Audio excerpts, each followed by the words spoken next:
Engineer Abul Bashar বারবার বলছিলেন অতি বৈরিতা, এবং বাংলাদেশের জন্য একটা বিপজ্জনক এবং চ্যালেঞ্জিং জায়গা হচ্ছে যে আপনি যেমনটা বলছিলেন যে এখানে ভারত, চীন এবং যুক্তরাষ্ট্রের এক ধরনের দখল প্রক্রিয়ার কিংবা অঘোষিত যুদ্ধ আছে।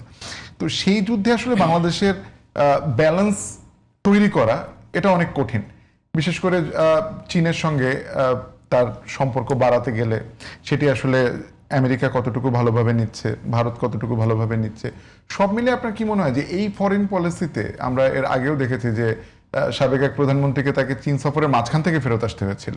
সুতরাং এইরকম জায়গাতে আসলে ফরেন পলিসি বাংলাদেশ যতই বলুক যে আমরা আসলে সবার সঙ্গে বন্ধুত্ব, কারোর সঙ্গে বৈরিতা নয়, আর সবার আগে বাংলাদেশ, এগুলো নিঃসন্দেহে অ্যাপ্রোচটা খুবই চমৎকার, কিন্তু বাস্তবায়ন করার ক্ষেত্রে কতটা চ্যালেঞ্জিং? ধন্যবাদ। রাজনীতি, জাতীয় স্বার্থ, জাতীয় অর্থনীতি আলাদা আলাদা বিষয়।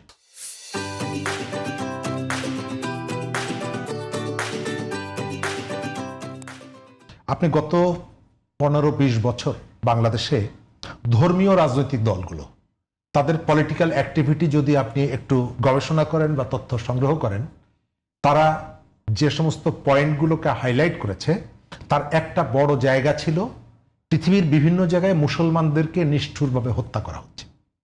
তার একটা জায়গা হচ্ছে কাশ্মীর, একটা জায়গা হচ্ছে গাজা, একটা জায়গা হলো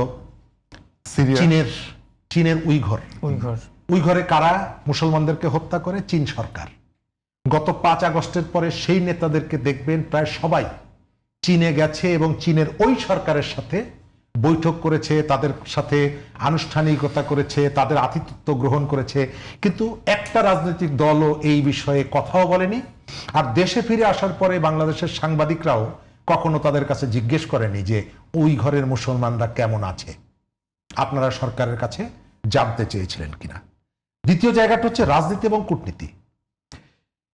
আমেরিকার প্রেসিডেন্ট ট্রাম্প চীনে এলেন এবং চীন তার সর্বোচ্চ সম্মানটা দিল। ট্রাম্প অভিভূত হলেন এবং যাওয়ার সময় তাকে যে গিফটগুলো দেওয়া হয়েছিল চীনের পক্ষ থেকে সবগুলো ডাস্টবিনে ফেলে দিয়ে গেলেন। এর মধ্যে রাজনীতি আছে, কূটনীতি আছে, এর মধ্যে নিরাপত্তার ইস্যু আছে। বাংলাদেশ তার ভৌগোলিক অবস্থানের দিক থেকে খুব ইম্পর্ট্যান্ট একটা জায়গায় আছে, সেই কারণে বাংলাদেশের প্রতি সবার আকর্ষণটা বেশি। আবার এখানে দেশ বিক্রি করে দেওয়ার মতন অসৎ রাজনৈতিক নেতৃত্ব আছে, এবং সেটি রাজনৈতিক নেতৃত্ব আছে, অরাজনৈতিক নেতৃত্ব আছে। আমরা সাধারণত বলি যে পলিটিক্স খারাপ এবং পলিটিক্স যারা করে তারা খারাপ, কিন্তু ভালো মানুষ যখন আসেন, সারা পৃথিবীতে পরিচিত ডক্টর মোহাম্মদ ইউনূস নির্বাচনের মাত্র 3 দিন আগে যে চুক্তিটা করলেন, এই চুক্তির দায় বাংলাদেশকে 30 বছর টানতে হবে, এবং সর্বনাশটা লাগিয়ে দিয়ে গেলেন সেই চায়নার সাথেই। আমেরিকার ওই চুক্তিটা যদি খুব কেউ ক্লোজলি মনিটর করে এবং তার ধারা উপধারাগুলো যদি একটু পড়ার চেষ্টা করে, দেখা যায় যে পুরো চুক্তিটাই হয়েছে বাংলাদেশে যাতে চায়নার আধিপত্য বা চায়নার বিস্তৃতিটাকে আটকে দেওয়া যায়। এই ধরনের একটা পরিস্থিতিতে আপনি কতদূর যেতে পারবেন? বাংলাদেশের প্রধানমন্ত্রী চীন সফরে যাবেন, আমেরিকার রাষ্ট্রদূত তিনি ছুটে গেলেন ছুটির দিনে, তাও আবার ছুটির দিনে চলে গেলেন কার কাছে? ওই পররাষ্ট্রমন্ত্রীর কাছে, এবং গিয়ে কি বললেন? যে ফুটবল নিয়ে আলাপ করতে এসেছে। এবং তারপর তিনি খুব দক্ষতার সাথে কূটনৈতিক ভাষা, যেটা সবার পক্ষে আসলে বোঝা সম্ভব না, যে আমেরিকার প্রশ্নে যদি তুমি কারোর সাথে বাজি ধরো তুমি ঠকবে না, তার মানে হচ্ছে যে আপনাকে জানিয়ে দিল তুমি যেখানেই যাও যাও, কিন্তু তুমি যে আমেরিকার সাথে থাকো তাহলে তোমার ক্ষতি হবে না। এবং তার মনের ভেতরে আমার ধারণা যে ওই বাংলা গানটা বাজছিল, মানে অনেক স্বাদের ময়না আমার বাঁধন ছিঁড়ে যায়, ঠিক আছে? তো আমার যেটা ধারণা, বাংলাদেশকে এই জায়গাটায় ব্যালেন্সটা করতে হবে খুব গুরুত্বের সাথে। বাংলাদেশের এই মুহূর্তে এখানে দাঁড়িয়ে পলিটিক্সের ময়দানে দাঁড়িয়ে আপনি বলে ফেলতে পারবেন না A to Z তুমি আমার শত্রু।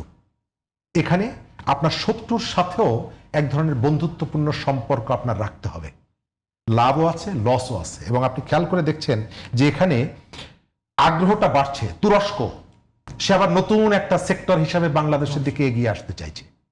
তুরস্ক মানে তুরস্ক একা না, তার পেছনেও অনেকজন স্টেক হোল্ডার আছে তার।